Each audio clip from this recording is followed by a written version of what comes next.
Welcome to Laughing in Progress due to the pre-chat that I'm already having with Kwadwo, my amazing guest today, who is here to talk to us all about ads. Ads, Kwadwo. First Ads, ads. impressions. Tell us what people think when we start talking about ads. Where are people's heads at usually when you're talking to them? Lots of folks feel like they've tried ads and they failed at it, and they think that taking an Instagram post and boosting it is running meta ads, Facebook and Instagram ads, which I'm here to say it's not. And I'm so sorry that Instagram does such a good job of like seducing us into hitting that boost post button because the reel or whatever is reaching lots of new people. So that's what people feel like ads is. And in reality, ads is running it from inside of Meta Ad Manager and testing lots of written copy, written word, and lots of different visuals so that you can find the best performing ad because the 1 out of 20 ad will outperform the 19 and the 1 out of 50 will outperform the 49. Okay, don't leave us if you were like, what are these numbers? I'm not sophisticated enough to have this conversation. Don't worry. We will come back and context all of this. But I want Mm. to not miss what you already said, which was like a huge warning to not hit that boost button. What is boosting an ad? Boosting a post. On Instagram, and I see it on my phone too, and it's very tempting. But when you make a Instagram reel or an Instagram post, Instagram's tracking how many of your current followers see it and how many new people will see it. And inevitably, sooner than later, one of your posts will just pop off and it starts showing to a good number of people. Instagram then will show you a nice little message as you're scrolling through your feed. It will pop up one of your posts and say, this post is performing better than the other ones. Why don't you hit this blue boost button? And so it can reach more people. And it makes sense. It makes sense, right, Kelly? Like, reach more people? Yes, we want more people. Right. But what Instagram does is it shows that post to more people who are likely to engage, but it's objective. Like Instagram is trying to get you more followers for your Instagram account, which makes you feel good, but you and I both know, or you and I both wish that all of the people, or even a super tiny fraction of the people that engage with us on Instagram would actually turn into customers. And that's the disconnect. These posts that get boosted don't really result in any difference, any positive impact on the business, but Instagram and Mark Zuckerberg make more money from it. Hmm.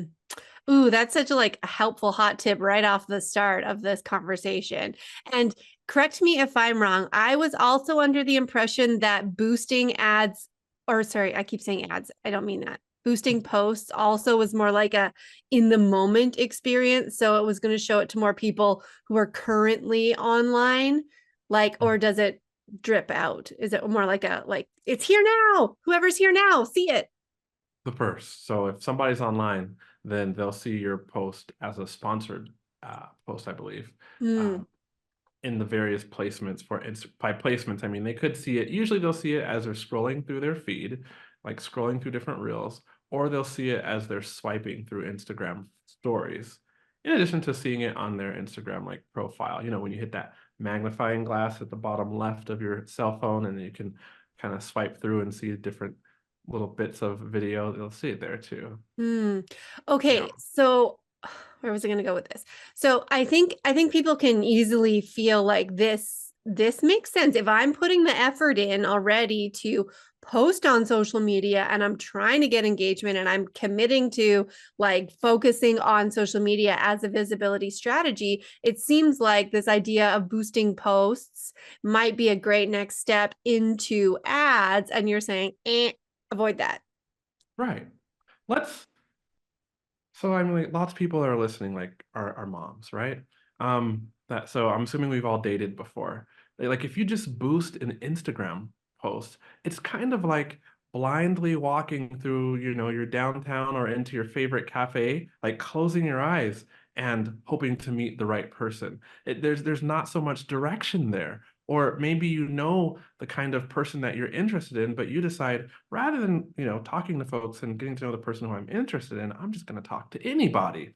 Well, eventually you find the right person. Probably. Are there great stories that come from that? Definitely. But in the business world, the disconnect is that if I take an Instagram post and boost it just because that post is doing well, there might not be a strategy behind that post. That post might not be connected to, say, a lead magnet that allows somebody to see a specific value that I offer and brings them in through the opportunity to opt into my email list. And that's the big disconnect. And so we feel like, yes, we are increasing our visibility, but without the strategy, it's just more eyeballs on the post, not Mhm. not to mention, there's one other thing that's really important, and it's technical, but it's seriously important to boosting posts. When you boost inside of Facebook Ad Manager, we have different objectives that Meta gives us, and those objectives are designed to accomplish different goals. So there will be like a sales objective that you could choose, and if you run your ads with the sales objective, the goal is Sales. all right. And so then there's a leads objective. And if you run that one, then you want to get leads. But there's something called a traffic objective. And the only thing that that does is get more eyeballs or traffic to your website. And the thing is that Meta has 52,000 data points on every user. And Meta ads or Facebook ads, when they used to be called Facebook only, have been running. Oh, shoot, I don't know the number. So let's just say, and that was a shoot. Let's just because I'm a non-swear. Let's just say it's been over 15 years Yeah, of well, people running Facebook has ads. been, yeah, alive since like 2006-ish. Right. I think I got my So account in 2007. So it's a long time. A lot of data completely. mining happening. Exactly. And so the thing is when inside of Ad Manager, you choose one of those objectives, Meta actually knows the people who are most likely to do that thing. So if I say sales objective to try to sell something, they can actually find the people within the audience that I'm targeting who are most likely to buy, who have buying tendencies. But traffic means that I'm just finding people who have looky-loo tendencies, which can be good if you're just trying to get somebody to your website. But generally, I don't use those objectives. But when you boost a post on Instagram, that objective technically is the traffic objective. Hmm. Even if you're strategic about boosting a post that, let's say, is aligned with a lead magnet, has a call to action to get a lead magnet, or even is connected with that automated comment this phrase and get a DM link to, mini chat, you're still targeting people who are just more interested in looking and consuming content. And it's a lose-lose most of the time.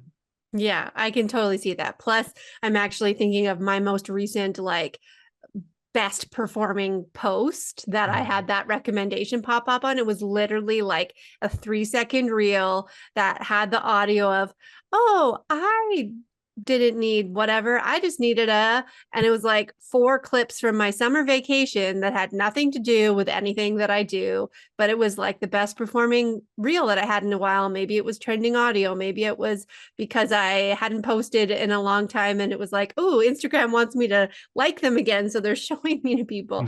You never Nah. really know what's happening there. Okay. So I think this all is like a really kind of fun, sexy conversation. And we're starting to draw some connections between like, oh, if I need a strategy, I need to like make sure that I know that I'm pointing people to the right place. And I see how having all of those insights and those 50,000 plus data points that Meta has, that's really great information. So I understand now logically ads make sense. But also, Quajo, you and I have talked before Stuff. about the dark side of the ads world. And I Oh want to man. just share for the context of everyone listening too, if you have never ventured into ads before, And or if you have and you've been burned, here's a little bit of my story where that sort of happened. And now I personally do not currently use ads in any way, shape, or form. And yet we're going to have this conversation anyways. So, so I was just seeing your brain. It's like, this has happened to me. I personally won't work with Kwadwo, but we're going to talk about yeah, yeah. Everybody go hire Kwadwo, but I don't necessarily. No, I I want to understand. caveat this Yeah. actually because everything that I ever talk about is always like it's about personal, like a personal strategy, whatever is Yeah. going to work for you. And I think Mhm. that there's just some people that maybe ads just, I don't think ads work for everyone. Would you agree? I would absolutely agree. We're going to talk about that after you share Hmm. your story, and I share a little Hmm. one too about signs that ads could work for the bit for like your the listener's business. But absolutely, too many people rush into ads assuming that more eyeballs will on their offer will make it sell, and it's not so. So you're going to share your horror Yeah. story. I'm so sorry Yeah. it happened to you. Yeah.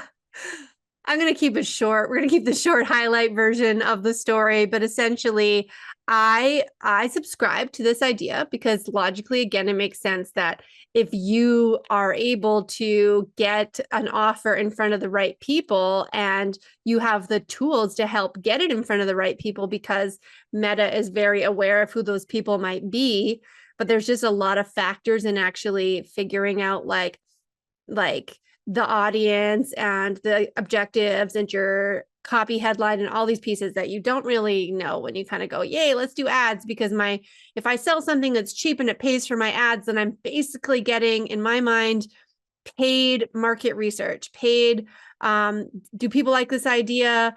I'll make this thing. Maybe they don't like this thing. I'll have to like tweak it to something else essentially was my experience. And I, like I said to you, Kwadwo, I did not dare to actually add up how much money I spent on Yeah. meta ads over the course of pretty close to a year before I finally said, this isn't working. Like my thing isn't selling. I've changed my thing 3 times in order to try and make it sell. And again, I'm talking about selling like a $27 product. And I think I sold one total in the Uh, course of that whole time, spending more than $27 yeah. an ad per day, probably, maybe per week, maybe like something like $20 a day is maybe what I was putting in. And I Yeah. definitely turned them on and off a whole bunch of times too, which I think because it's like the idea is so great that you could sit there.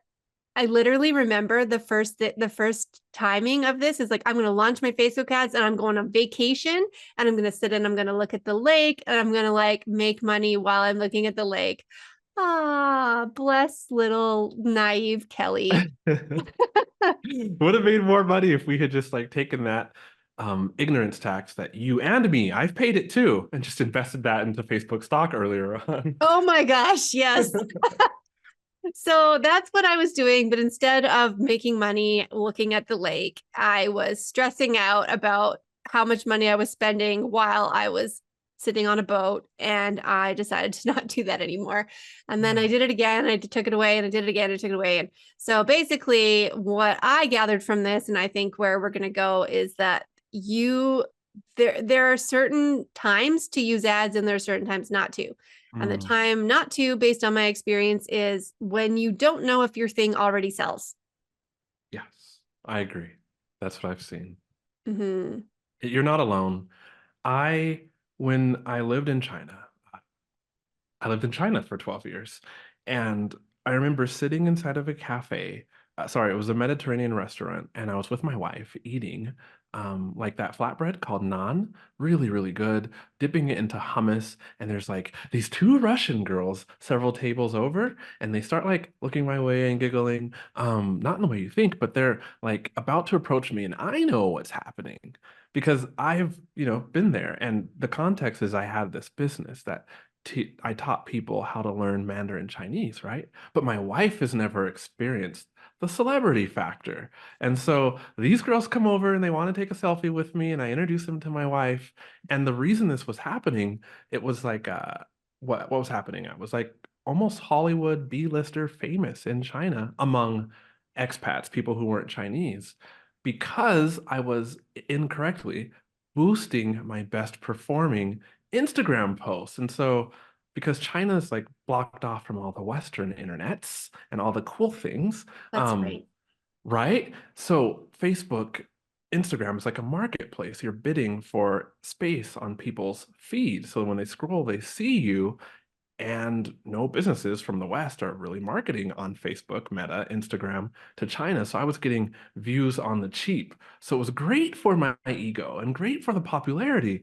And like, back in 2018, I grew an Instagram account mainly through ads very quickly to like almost 30,000 people. But very few of those people ever became customers because that's just not how it works. And so I've been there too. I've Mhm. spent actually, I'll throw out a number. I spent somewhere around $8,000 on that boost button way back in the day. And I can tell you it just doesn't work. So it just doesn't Yeah. work. Yeah. So then let's talk about when it could work. Like when Mhm. should somebody start thinking about ads and how do we get there? Okay. The best scenario is think about ads after you already have your offer selling in some other way. Because I love to say, like, Jesus saves, ads do not. Eyeballs on a bad offer will not make a bad offer good. So, what are we talking about then if an offer is selling without ads? Well, how do you sell your offer? Do you post Instagram stories about your offer and say, DM me, and you're getting people that DM you and you're able to convert sales? Do you launch your offer because you have an email list? However, you grew that email list, when you launch that offer with like a paid webinar or a free webinar or a challenge, are people buying it? Maybe you have affiliates that are you've teamed up with people who serve your same folks, but in a complementary way, and they are also bringing using their audience to bring people into your launch. However, you're selling your offer, you got to have an offer that's selling, and then you start to crunch the numbers and look at how many people am I putting this offer in front of in order to sell it? And how much money is that making me?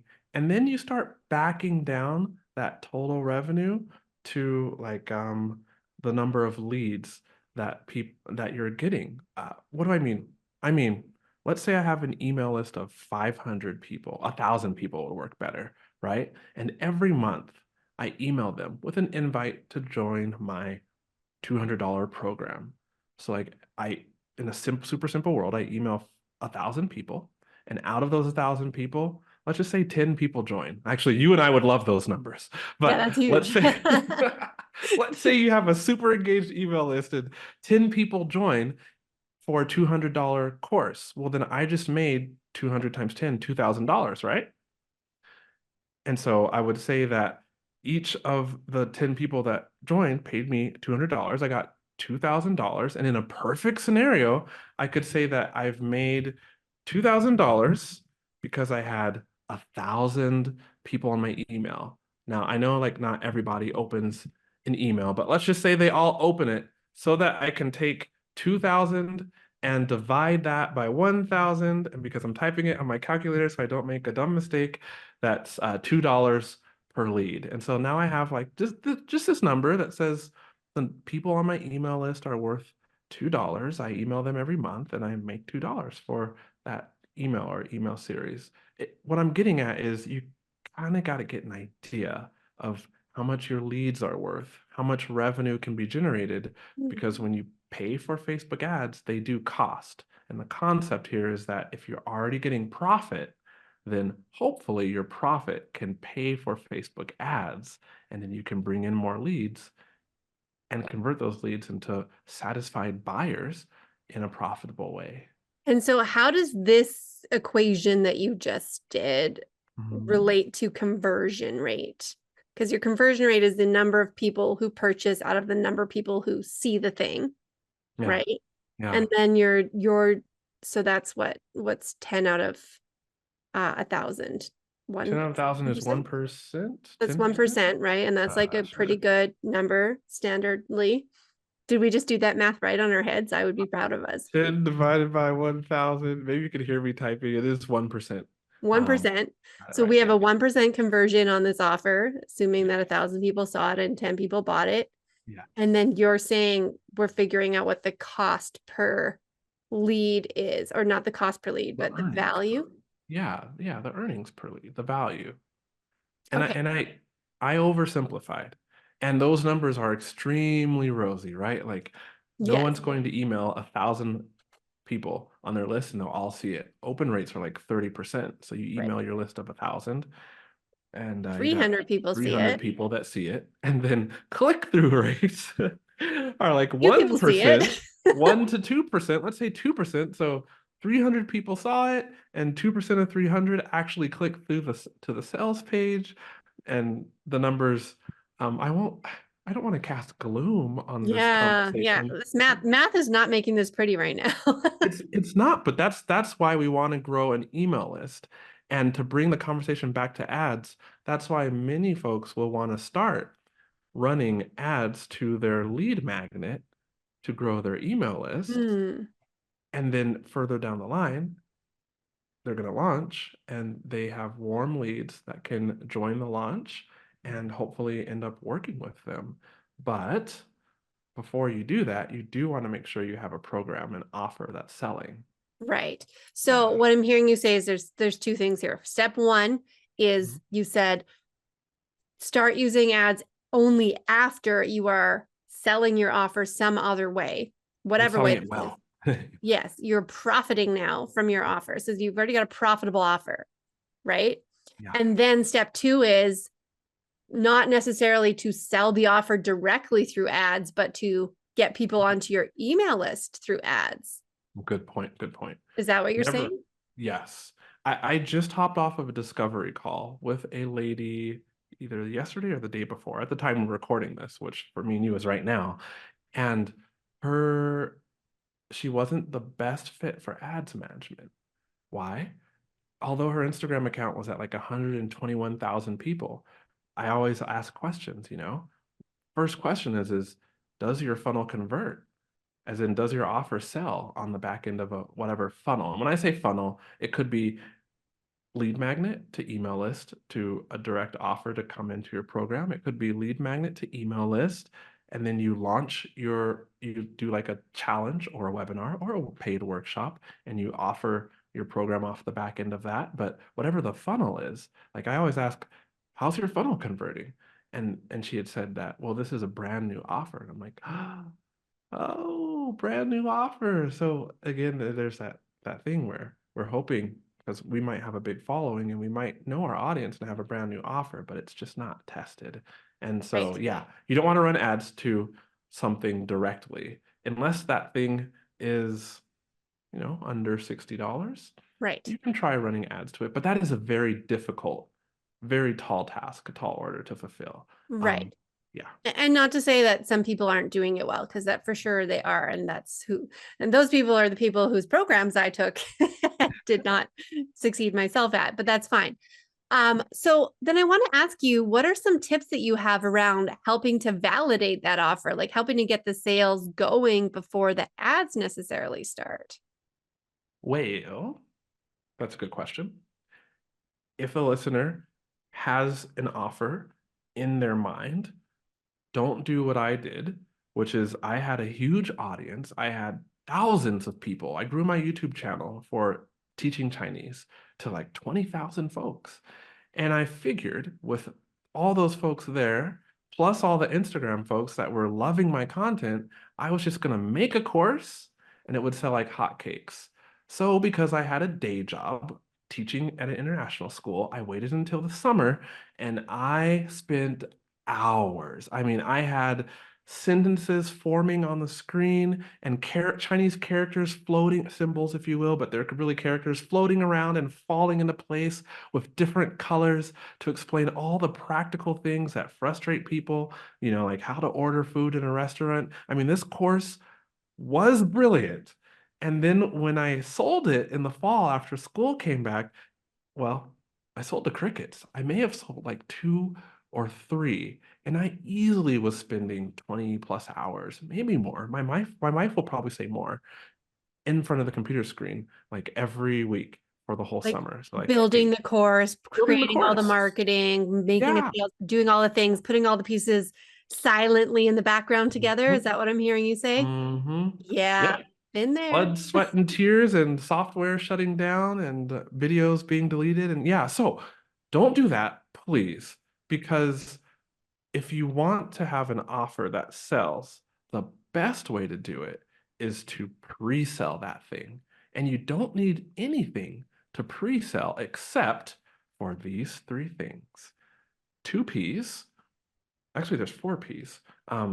First one is a promise. And the promise just means if somebody takes your course, what will the outcome be for them? Okay. Let's call it a dog obedience course. Somebody with an unruly dog takes it, their dog will be able to be obedient and not chase the neighbors and bark at the neighbor kids in 6 weeks. There's a promise, okay? You need the second P, which is a premise.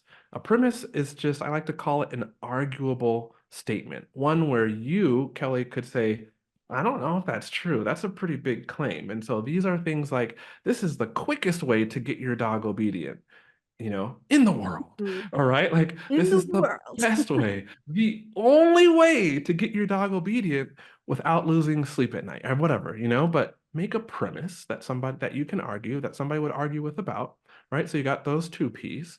Then you need a price. That usually is very easy for us folks. And then you need a process. And that process is your outline of the course. And that's also really easy. Lots of us can come up with the price and the process very easily, but then the thing that we've made doesn't sell because we haven't worked on our messaging to come up with a very concise promise, nor do we have a premise. Hey, so you got those four things now for your course, you're going to validate it. However you need to validate it, don't go and pay for the expensive Kajabi, hosting program. Like, don't make your course. Just, you could put this in a Google Doc and you could go onto your Instagram or wherever you have an audience and just talk about it and say, click on the link to learn more or DM me to get the link to join. But what you need is just you talk about the premise, you talk about the promise. Somebody who's interested will go to a simple page that has the premise and the promise there, your outcome, and your this is the quickest way ever or the best way ever, and a simple outline, not an exhaustive all the modules and the 80 bajillion lessons, but a simple outline like module one, the result is this, module two, the result is this, and just tell people this is a Mhm. pre-sale. You could be a founding member, which means because you're trusting me to deliver, because I'm the expert, but you're getting in on the ground level because it hasn't been made yet. You got to be really clear of that. And then you offer them some really big incentives. Like this course, after I make it, will be $1,000. You get to participate in it for only $600.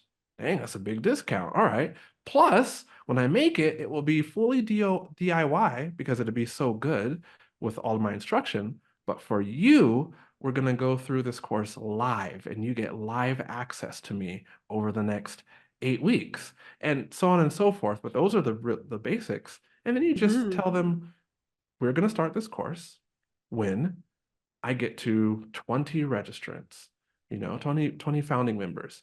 And if I don't get there, then I will refund you all of your money. In fact, there's less risk for you because I have to pay like a little extra refund fee. So I'm out money, but that's what we're going to do. And that's the launch. And then away you go and you pre-launch your course or you pre-sell your course and then you make it with real life humans. And what always is the first people that come through the course have questions that you and me didn't think of because we have this thing called knowledge bias, where we're just so advanced, we're such experts. That sounds like I'm such an expert, but we've been super close to the thing that we've spent years getting good at. We almost don't know how to think like beginners, And so they have questions that we're just not even thinking about anymore, um, usually. Yeah. And they'll ask those questions live, and then we kind of tweak our course outline to really serve the people who are in there. And that makes for a better course. We ask them for testimonials. Now we got a better sales page and better marketing. And that's the way you do it. Ooh, Ooh. yes, yes, yes. And also, if I could expand and say we're using the word course here, but that could be program or whatever, right? Like Yes. group program, it could end up being live. It could end up being like a one-on-one done for you offer in some way. But I Mm. love this. And I actually have done so many different versions of launching as well. And Yeah. what worked well was doing exactly that, creating a live cohort and building a program around it and and that. And then what worked not well was creating plans and making up ideas and coming up with offers and being like, you want this? Do you want this? Do you want this? Do Mm. you want this?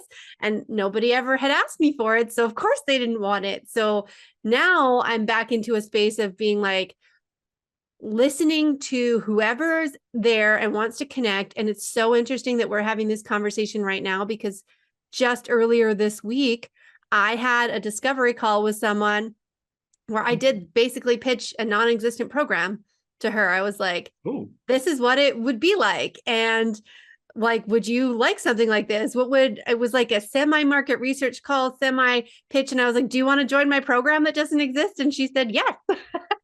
there you go. Do you mind So there sharing you what this go. program is about, or is it still under wraps? What this program is about is, well, it's about getting more visible because that's what I always talk about.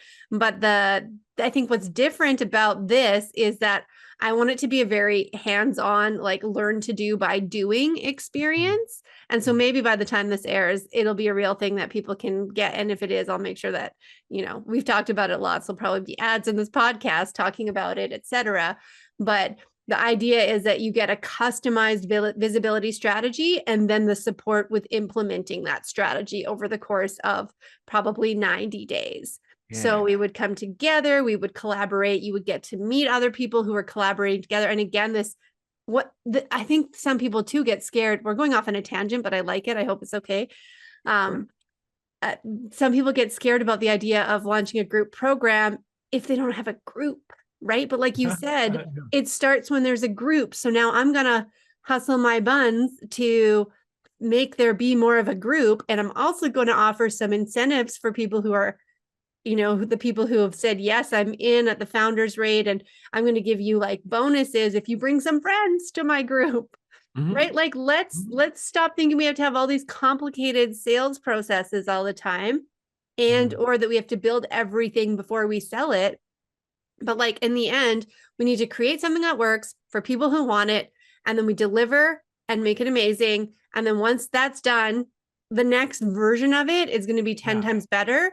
And then what I think where we're coming to with the ads piece is that when we're ready to really magnify that and turn that up a lot, we get the pieces in place that allow us to do that faster. And that's where we can really benefit from the meta ads. Yes, I agree. Love it. Love it. And I'm so glad that we had this conversation too, just about like, don't start there. It's not for everyone, but like, let's sort of lay out some of the expectations and Mhm. the strategies around ads so that we can be thinking about it for the future versions of our Yeah. stuff that we will have. Yeah. I mean, I talk to folks all the time on discovery calls, and I'll say, if you're not ready for ads, I'll say you're not ready for ads. And I'll usually say, you might be ready for ads, but it doesn't look like you're ready for ads management because that's a different thing. Like Right. there's an ads management fee, and so your business has to be able to have enough profit, to cover that fee, ideally. But maybe you have an offer that is selling, in which case you can learn to run your own ads, take a course, or pay less ignorant tax, but hire somebody like me, selfish plug, to do one-on-one coaching with you so that you can get good at running your own ads. Mhm. There's multiple ways forward, but you just really want to be sure that if you think about running ads, that you first identify there's something worth running ads to, because nobody likes that like hope and looking into ad manager and like clicking things that we don't really understand and just seeing money draining daily and no sales, right? And so like you want people to win, and you win by assessing the situation first and then figuring out how you can do this and make it, work the best way possible. Yes, I'm writing down your quote because if you're thinking of running ads, make sure that you have something worth running ads to. Yeah. Yeah. Yeah. Yep. And I mean, and that's not to sound harsh. That's just like, oh, of course, that makes sense. So amazing. And I will just say, like, given that I have gone in, I've played in the ads management tool, and Mhm. it is definitely something you don't want to do blindly without some good training or coaching and support. So if you are there in your business and you're like, I do have this thing and is selling, and I would just love to really turn up the volume on that, then definitely reach out to Kwadwo and talk about Oh, how thank you. could support you in that. That would be a really great step. I would highly recommend not going into that world by yourself. It's just like self-fulfilling Mhm. stress Yeah. life. I mean, and straight up, like a minority of the people, it's a minority of course creators or coaches or membership owners are running ads, right? And so, like, maybe somebody listening right now, you're not quite ready to run ads. That's okay. Like, every week, I have an episode on my podcast, The Art of Online Business, that talks specifically about tactics and meta ads that are working. But then I also got two other episodes where I interview marvelous online folks like Kelly, like you, and they're sharing like their expertise, in your case, visibility. And you can come over to the podcast and just listen and absorb and take the golden nuggets of strategy and apply that to your business where it makes sense. Yeah, absolutely. So good. Kwadwo, before we leave, any final words of wisdom, anything else that you wanted to make sure that people walk away with? Did we miss any like nuance that I forgot to ask you about? So you figured out that the offer that you have is selling and you would like to try ads. Everyone pays the ignorance tax. When you start ads, make sure you get a good course or a good coach. That will save you a lot of headache because meta ads, it's a minefield of things to click and recommendations from Meta. Some work, some are trash. So understand what you're going into. And then also, and I love this quote, I say it all the time, but a lot of people miss out on opportunity because opportunity comes dressed up in overalls and it looks like work.